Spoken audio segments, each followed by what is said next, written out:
Ya. Ya katanya mana buktinya? Ya. Gitu kan? Bukti apa yang menunjukkan bahwa Pak Jokowi ini telah melakukan korupsi? Tidak ada kasusnya, begitu ya? Tidak ada proses pengadilan terkait dengan penegakan hukum terkait dengan korupsi itu. Justru tidak adanya proses penegakan hukum waktu dia menjadi presiden, padahal itu ada, kan begitu kan? Nah itu menandakan juga korupsi, kan dia menyalahgunakan kekuasaan dia untuk menyetop semua lembaga rasuah itu untuk memproses lembaga-lembaga korupsi, maksud saya, untuk memproses ya yang memang harusnya diproses karena ada penyimpangan, ya misalnya menggunakan anggaran belanja negara atau APBN untuk proyek-proyek strategi IKN, kan begitu kan? Dan menurut saya itu kan merugikan kepentingan negara yang memang padahal janjinya awalnya nggak ada. Ini harus diproses. Apakah betul penggunaan ini sesuai peruntukannya? Tidak ada yang lebih diprioritaskan daripada itu. Kemudian penggunaannya seperti apa? Pengawasan seperti apa? Kan harus jelas. Nah maksud saya kalau hanya mengandalkan kekuasaan dia sebagai presiden dengan menabrak ketentuan yang ada, apalagi dia sudah janji sebelumnya, kan harusnya lembaga anti korupsi memproses itu. Dengan tidak memproses, itu kan berarti ada penyalahgunaan kekuasaan. Apa mungkin ditekan sama presiden waktu itu, atau memang dia takut. Nah, artinya tidak diprosesnya itu waktu itu sehingga katanya tidak ada kasus kan, ya bisa jadi itu merupakan penyalahgunaan wewenang. Dia menyalahgunakan wewenang dia sebagai presiden untuk menutup semua kasus-kasus yang harusnya itu diproses. Ya ini kan ada Abang mengatakan bahwa publikasi OCCRP ini kan petunjuk begitu ya.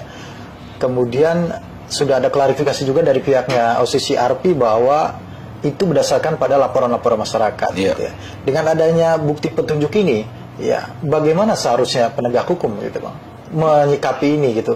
Ya harusnya penegak hukum sesuai dengan kewenangannya memproses. Ya memproses, seharusnya juga nggak perlu sampai ini timbul polemik.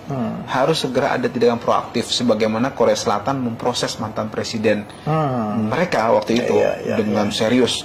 12 bis berjejer di kediamannya untuk menjemput mantan presiden itu, ya yang memberikan contoh luar biasa bagaimana penegakan hukum yang nggak ada rakyat demo protes atau ada OCCRP yang mengatakan presiden Korea ini, mantan presiden Korea itu korup, nggak ada.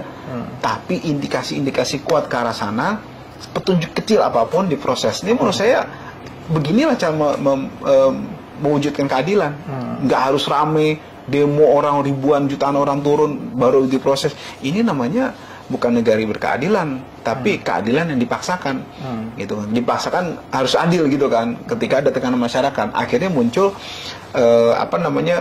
trial by mass gitu kan. Jadi pengadilan atau keadilan itu baru muncul ketika ada tekanan dari masyarakat. Tapi kan yang tadi contoh yang di Korea itu juga karena political will-nya dari pemerintah kan bagus juga kan? Iya, political will dari pemerintah bagus. Makanya saya bilang tadi, memang itu harus ditentukan oleh political will dari mereka juga, dari pemerintah juga. Maksudnya dari pemerintah Indonesia saat ini? Ya, tentu saja memang political will itu penting, karena kan memang lembaga-lembaga anti korupsi itu juga butuh dilatih untuk mereka itu bertindak inisiatifnya tinggi gitu. Nah, pemerintah tentu saja dengan kekuasaannya punya kewenangan untuk itu, untuk memaksa ya, untuk tidak bermaksud intervensi ya, tapi meminta mereka untuk mengambil hal yang diperlukan.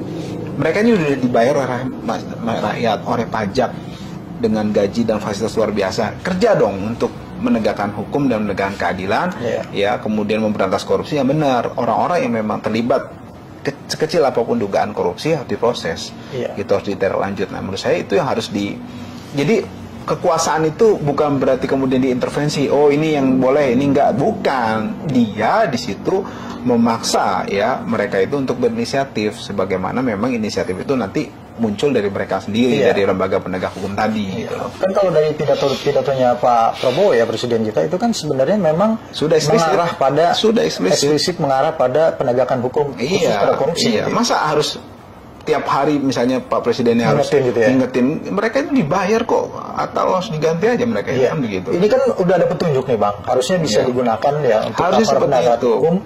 Dalam hal ini mungkin KPK ya, untuk melakukan tindakan-tindakan pro justistia harusnya. Iya, bahkan KPK pun nggak harus ada petunjuk dari OCCRP tadi, dari gugatan kita harus juga proses bisa tuh.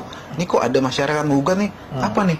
Ada laporan masyarakat. Laporan, iya, enggak ada masyarakat menggugat, dari situ ada petunjuk gitu loh untuk mereka gitu kan untuk memproses nih apa sih bisa diteliti kan, atau kita para prinsipal diundang kah seperti itu, seperti apa sih Anda nih, data-datanya seperti apa gitu kan. Nah, kemudian apa namanya, kita siap di challenge sama mereka gitu kan, seperti ini. Nah, kalau memang tidak terbukti ya kita akui, kalau misalnya memang terbukti proses dong gitu kan. Jadi kita siap untuk challenge by data gitu untuk mereka. Ya maksudnya dari pihak penegak hukum dalam KPK melakukan tindakan-tindakan pemanggilan, klarifikasi, begitu harusnya ya? Iya, termasuk klarifikasi terhadap Pak Jokowi gitu? Ya tentu saja untuk yang kasus dari OCCRP tadi ya, iya, polemik bukan kasus kolek dari OCCRP tadi. Dari gugatan kita dipanggil, kemudian apa sih penyalahgunaan wewenang dari Pak Presiden waktu itu, kita bisa sampaikan kan. Nah ini masuk nggak gitu kan? Kalau memang bukti kita kuat, kemudian landasan hukumnya ada juga, legal basisnya ada, ya harus diproses kan gitu. Jadi bukan harus nunggu ingkrah dulu lah. Saya bilang dia tuh harus proaktif gitu loh. Nggak bisa nunggu laporan masyarakat, nunggu viral dulu, nunggu jutaan orang turun. Itu bukan berkeadilan, tapi keadilan yang dipaksakan. Kemudian mereka dengan terpaksa memproses itu. Menurut saya kita harus menghentikan metode-metode koruptif seperti itu ya. Menurut saya itu koruptif juga. Mereka menyalahgunakan kekuasaan. Mereka harusnya memproses sebagaimana wewenang mereka, kemudian kekuasaan mereka, tapi tidak diproses, kan disalahgunaan mau mereka.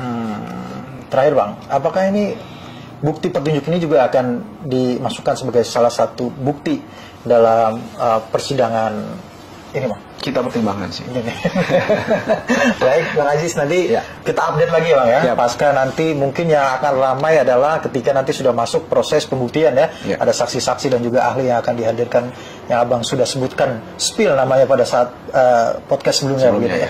Baik Bang Aziz, makasih atas waktunya, makasih juga sahabat Halo Pengacara.